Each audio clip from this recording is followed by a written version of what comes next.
Greetings, I'm Jennifer Kennedy and the lead for compliance and quality at CHAP, and welcome to this session of CHAPcast. In today's session, we're going to talk about the Hospice Fiscal Year 2026 Final Rule that came out at the beginning of August of 2025. And of course, I have my good friend and colleague here to do the chatting with me about all things Hospice Final Rule, Kim Skehan. And she is our Vice President for Accreditation. Hi, Kim. How are you doing? Hi, Jennifer. I'm doing really well. I'm actually excited to talk through the Hospice Final Rule. I was actually thinking about you when I was reviewing and all of your years of it's not perusing, deep diving with all of the federal registers, all the proposed rules and final rules. From your perspective, where do you see this final rule? It appears as though it's a little more comprehensive, if you will, and easier than or less onerous, I guess I would say. Yeah, that's it. That's the word. It's less Got it. onerous. That's exactly it. So when the proposed rule came out earlier this year, I always sweat to see like, oh God, what's going to be in it and how many pages is it going to be? And 82 pages, that's nothing, right? And I think you're right. I think it was completely less onerous than years past. And I think the first thing that we could start out with is, in addition to providing an overview of, the various provisions in the rule. But Kim, if you want to get us started about, some good news, it's the payment update. Yes, absolutely. And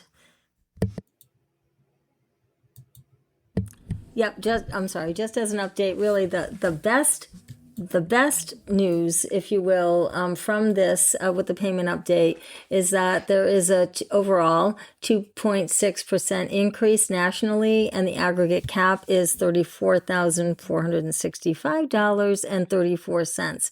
It also is important to note that your actual payment update or payment change will be based on your own MSA, your own CBSA, to be able to make sure that you know that there may be an adjustment up or down, but overall, I would say that hospice at the moment, and I'm really going to knock on wood when I say this, is faring overall much more positively in terms of at least having the opportunity to have a rate increase, continue to have a rate increase, given the environment. Yeah, I agree.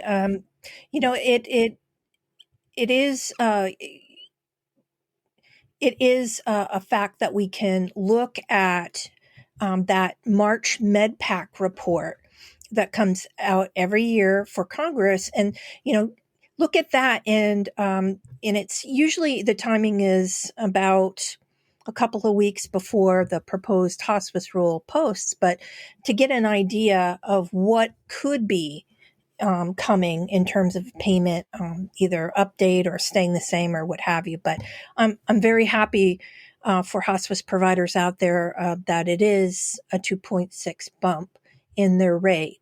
We did have a couple of regulatory text updates too. So let's talk about those, Kim. Sure. Well, I think it's important to note that the regulatory updates that are published in the final rule are not substantive in terms of a regulatory language change, and will not change the intent of the regulation itself. Just really further clarifies and really supports increasing overall or decreasing burden, I guess I would say, for hospices. So the first is that CMS finalizing the proposal to add the text "or the physician member of the hospice interdisciplinary group" to changes that would include both to the conditions of payment, the Medicare benefit policy manual, and also the and also we would make regulatory or standards changes, if you will, on the COP's side.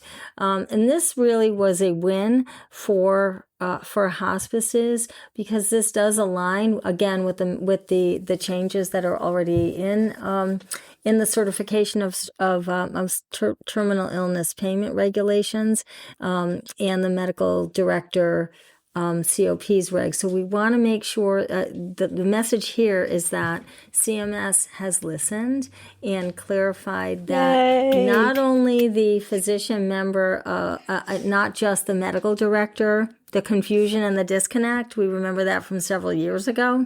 Absolutely. The disconnect or difference discrepancy between the conditions of payment and the conditions of participation. So any physician member of the hospice, physician member of the hospice interdisciplinary group, not just the medical director or the physician designee, can complete the certification. So, Kim, there's another one in terms of the other text update, and what we got on the final rule wasn't what was proposed, and that's actually a plus for providers as well, don't you think? I do, and in this particular change, CMS actually did identify that the reason for the change from the proposed rule to the final rule was in response to comments.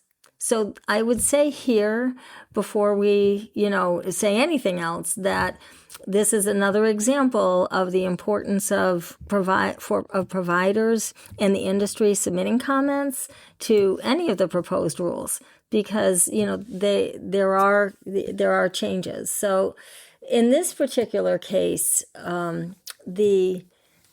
with the face-to-face attestation, they originally corrected an inadvertently regulatory admission from the 2012 Hospice Final Rule to restore the signature and date requirements for the face-to-face attestation. And then the second part, which is also, this is the area or the section that was finalized based on comments. They finalized changes to reduce administrative burden by eliminating the requirement that the attestation must be a separate and distinct document, and then clarifying that the attestation requirement may be fulfilled not only as either a clearly titled section of an addendum to the recert, but also part of a signed, dated clinical note within the clinical record. So this is really important, and probably the area that organizations, hospices are really going to need to look at in terms of their own internal processes, as well as within their EMRs, to make sure that they can make these changes. But ultimately, this is a win for hospice. Yeah, I agree with you. One, on the comments can absolutely sway CMS, and we've seen this. The proposed was completely different than what we got on the back end. So no matter, let's use the word onerous today throughout this podcast. No matter how onerous it may seem to put together a comment letter, it can be to everybody's benefit if everybody weighs in, and not only saying that you don't think this is maybe a good idea, but providing reasons for why it is not a good idea and alternatives for CMS to consider when you do write that comment letter. This is a complete win, I think, for providers for sure. Absolutely. Jennifer, do you, I know there were also updates related to hospice quality reporting and, of course, HOPE. Do you want to share some insight there? Yeah, and again, I think for me, everything was expected. And I know there were some rumors going around when the proposed rule first posted, and then people that did comment back shared with me that they were asking for a delay of the implementation, but I didn't feel like CMS was going to do that, and they didn't. So we are on track for an October 1 implementation of the HOPE assessment tool, and which is just a couple of weeks away. So hopefully everybody is, being busy as bees in order to be ready for that implementation. Also, they did reiterate in that quality area that the HOPE quality measures, which are 2 of them, would not be implemented earlier than fiscal year 2028, because they need to really collect at least 4 quarters of data to look at that data and analyze it to see if it ticks all the boxes for public reporting of those measures. And they'll keep us in the loop per the final rule about what is happening with the data analysis and when they think they will go ahead and start public reporting of those 2 measures. Also, they did state that they would provide that communication most likely in sub-regulatory channels versus waiting for the next year's rule to communicate what they're doing with that. And there might be something in next year's proposed rule, an update or what have you, but I would expect sub-regulatory communication to be it. So that's why it's really important for providers to watch that HQRP webpage in the Spotlight page, particularly to see when things are changing and updated. Now, the big thing here, Kim, is that the submission of HOPE data is going to be via the iQIEs system. The HIS submission is in the KEY system. So it is extremely important, and I'm saying this as something organizations have got to get on. They've got to jump on this if they absolutely have not jumped on it yet.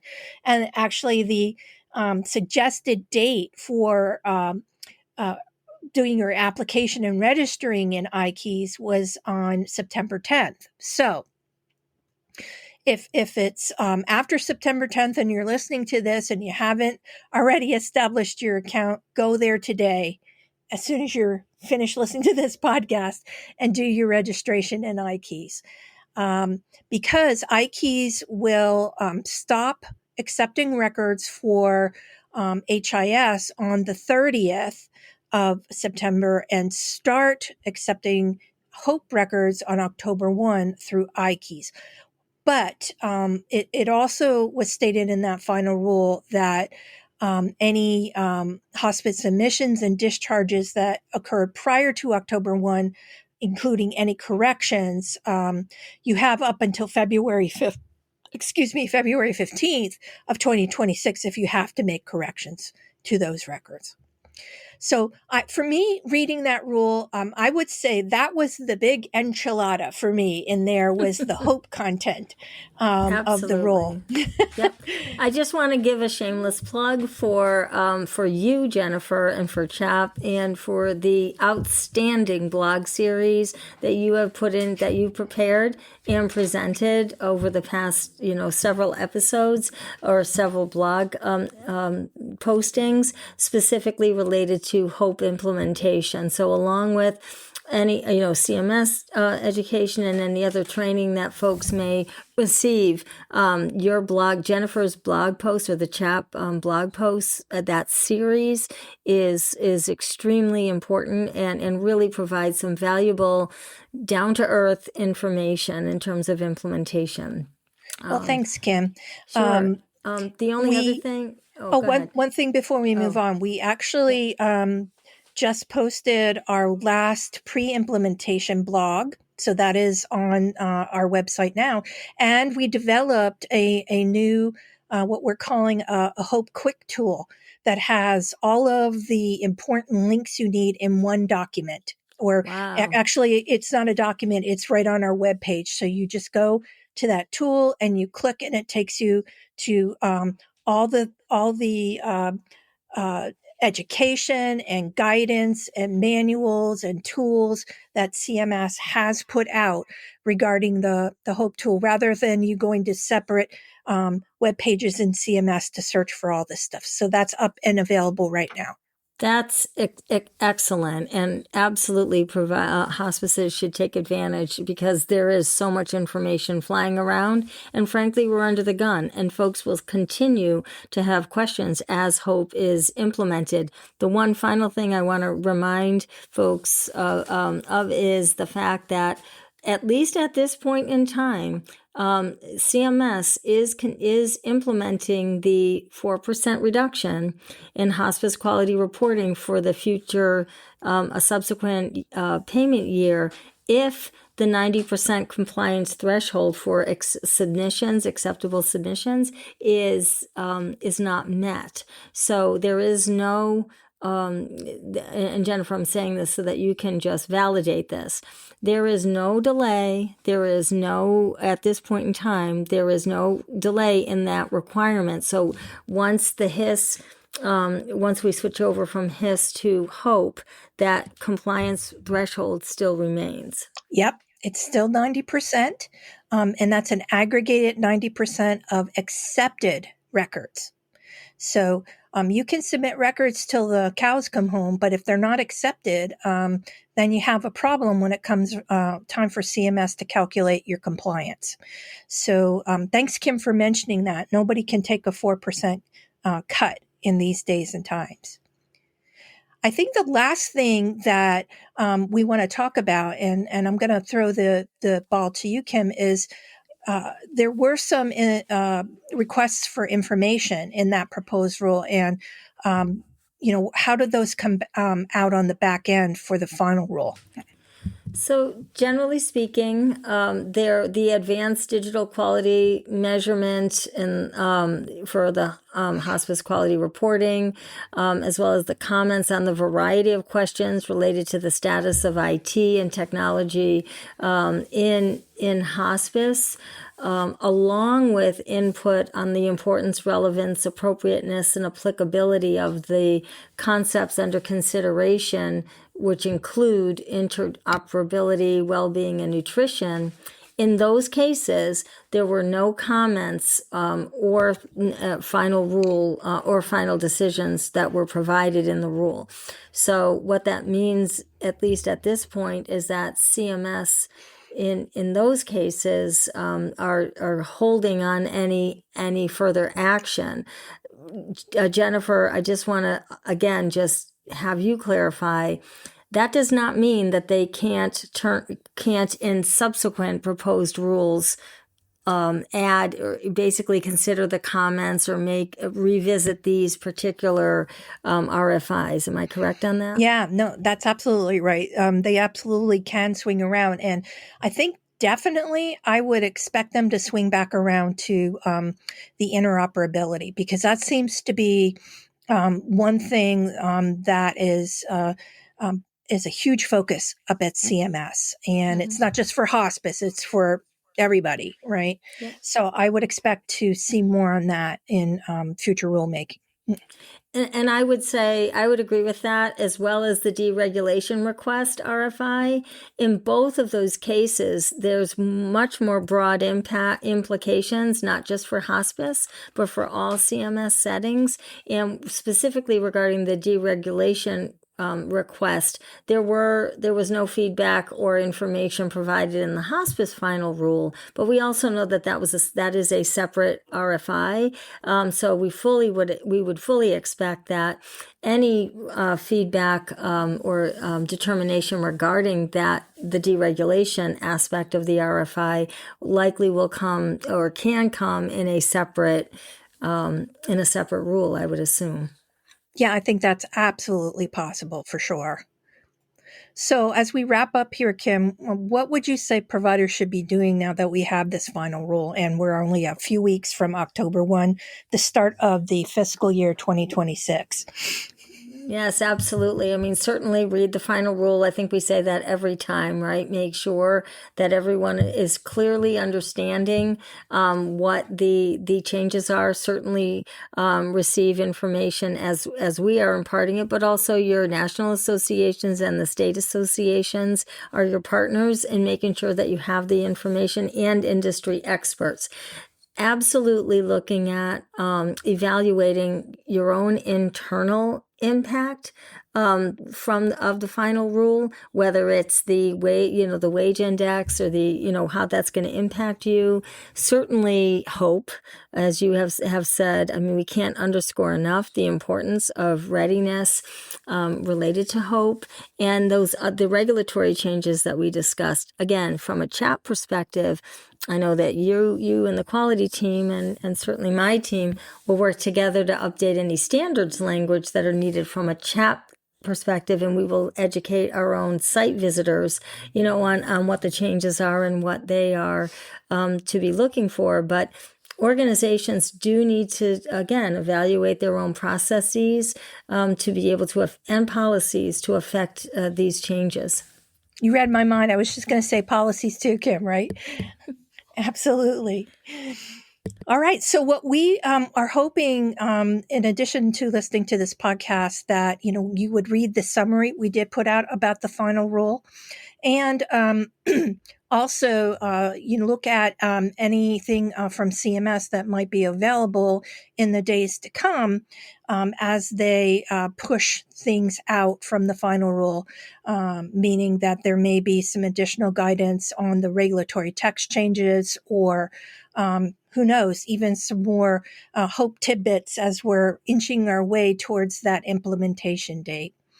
Any final thoughts for us, Kim?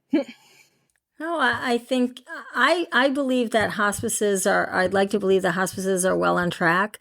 Certainly hope, I think, is the biggest challenge. The regulatory changes, again, operationally, making sure that they are ready for them, as well as the financial impact of the effect of the, what the wage index changes are. But I think that, I feel very positive and all with hospice, in speaking with hospices about their ability to be able to implement, successfully implement all of these final rule requirements, likely with some ongoing support and guidance, and continued feedback from the industry and from CMS regarding hope.